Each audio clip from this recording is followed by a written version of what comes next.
તો ગાંધીનગર સાયબર ક્રાઇમની મોટી કાર્યવાહી ઓપરેશન મ્યુલ હન્ટ 2.0 અંતર્ગત 19 આરોપીની ધરપકડ. અલગ અલગ 5 ગુનાઓમાં ધરપકડ કરાઈ છે. બેંક એકાઉન્ટ સપ્લાય કરતી ટોળકીના 6 આરોપી ઝડપાયા છે. ગુજરાત અને મહારાષ્ટ્રમાંથી આરોપીઓની ધરપકડ.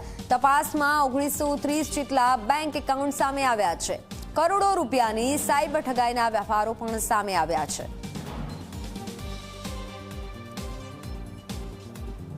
કુલ 5 ગુનાઓમાં 19 જેટલા આરોપીઓની ધરપકડ કરવામાં આવેલી છે.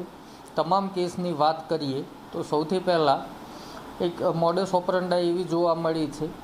આ ગુનાની હકીકત એ પ્રકારે છે કે આ લોકો બલ્ક મોડ ધરાવતા ખાતાઓ એટલે કે જેમાં મલ્ટિપલ ટ્રાન્ઝેક્શન થઈ શકે એવી ફેસિલિટી હોય, જે સામાન્ય રીતે કોર્પોરેટ, બિઝનેસ, સંસ્થાઓ અથવા એવા કરંટ અકાઉન્ટ કે જે કોર્પોરેટથી જોડાયેલા હોય જેને આ ફેસિલિટી મળતી હોય છે. આવા ખાતાઓ આ ગેંગો એકત્ર કરતી હોય છે અને એ ખાતાઓને ઓનલાઈન ટ્રાન્ઝેક્શન કરી અને ચેક કરતા હોય છે કે બલ્ક મોડમાં પૈસા ટ્રાન્સફર થાય છે કે કેમ.